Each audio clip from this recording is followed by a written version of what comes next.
What's up YouTube, Dal here from Z4 Games, and today I am bringing you our third place Infernoble Knight profile, which was piloted by Alan today at Locals. Again, I really like Infernoble Knights. It was a shame that they had to go down that route of literally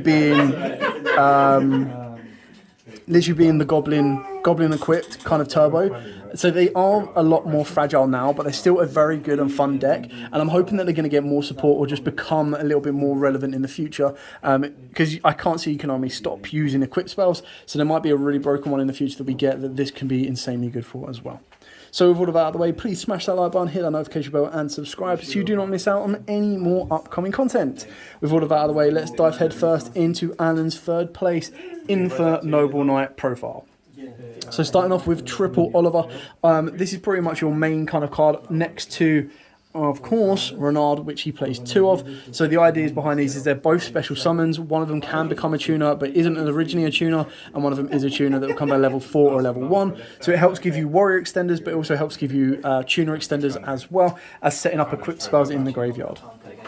Then we've got the one Yugioh, the one Astolfo. Both of these again have graveyard effects. This one's more for recurring a bit of resource a little bit later on as well. Triple Super Quantum Red Layer. So this again is just a free fire level 5 warrior monster as well. Alongside double Fire Flint Ladies and the double Immortal Phoenix Gearfried. Now, again, one of the big weaknesses of this deck is the fact that it can get hit with Nibiru very early.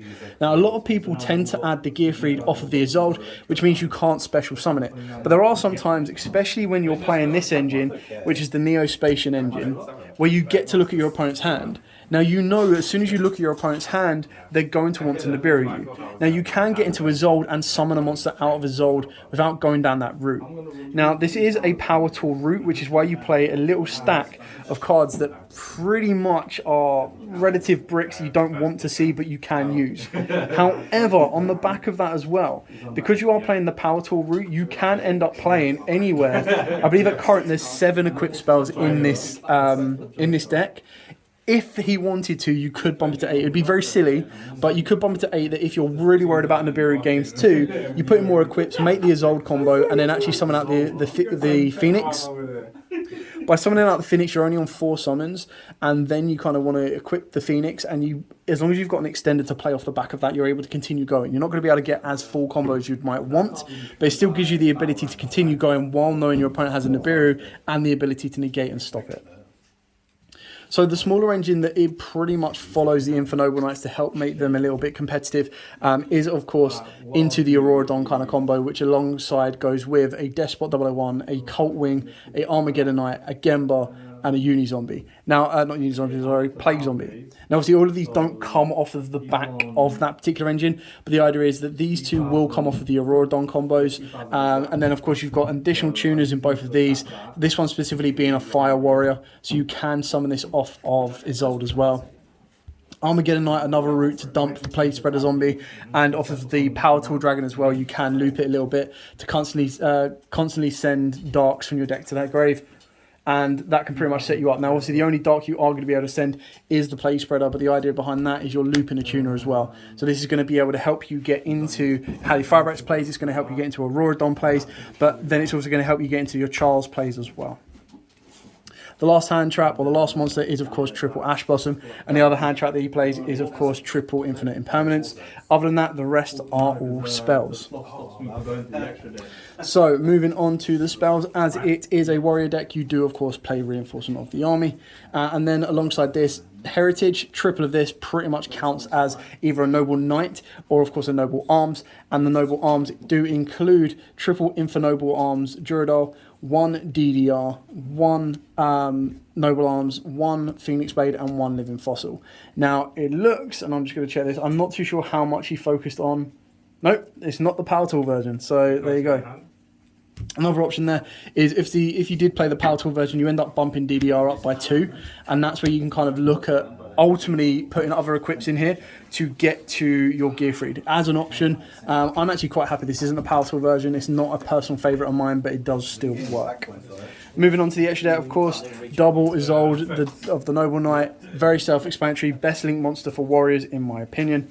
And then, of course, you've got the one Halley Fibrax. So Isolde bring out a tuner, go into Halley Fibrax. Halley Fibrax brings out the Despot 001. Despot 001 and Halley Fibrax goes into Auroradon. Auroradon then starts producing new tokens, which ultimately start leading you into your Roland, your Charles, and then your Herald of Arc Lights to give you more protection. But again, this is all partial 5th summon. I didn't want one Appaloosa for those one times where maybe you can't make a Auroradon, but you get enough to get into Appaloosa to cause your opponent issues. Onto the Synchros, of course, the one Charles, the one Roland, the one Underworld Fighter, Photon Pulse Dragon as a kind of a budget option. So when this card is synchro summoned, you declare a level from 1 to 3. This card becomes that level, and you can't special monsters for the rest of the turn except synchros. You can use this card as only using this card as material. So the idea is that you can adapt the level of this to help get you into your bigger guys that you might have kind of required to.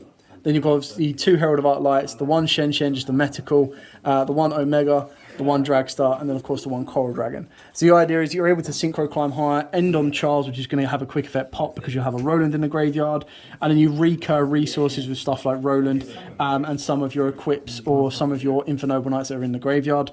Dragster is a level 7 spell or trap negator. And then of course you've got the Coral Dragon that can discard to pop but also draw. Shen Shen, Metacal to banish everything. Pulse Dragon for adapting of levels but could easily become a Power Tool Dragon if you want to go that route. But Power Tools are relatively expensive or a pain in the backside to get hold of. Now we'll quickly look over the side deck before we wrap this one up. So for the side deck, we are rocking triple Dark Ruler no more, because a deck like this technically really can struggle, but it can go well going second. So if your opponent is pretty much, here's my strongest board, loads of monsters, break it or lose, you can just go, right, cool, Dark Ruler no more, build my board, start using Charles, start popping cards, clear their board off, leave them with minimal resource, and then pretty much out-resource them the next turn. Triple Artifact Lancia, obviously Tri-Brigade Zoo is pretty much the main deck, or just Tri-Brigade are pretty much one of the top decks right now, so maxing out on Lanciers on that. Evenly, like I said, one of the best go second cards in my opinion, because it deals with front row and back row, especially if you don't have Lightning Storms. Triple Nibiru for those combo decks, the 1 Rev Reboot, Harpy's Feather Duster, and a Cool Buy.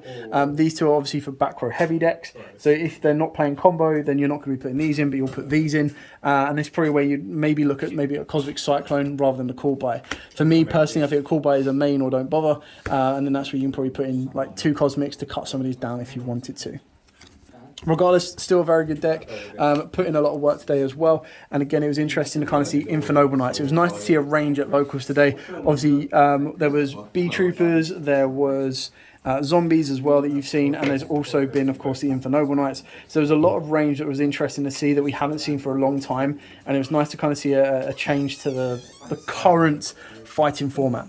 Anyway, thank you so much for watching. Don't forget to like, comment, subscribe, share. Till next time, guys, as absolutely always, stay safe, and of course, happy dueling.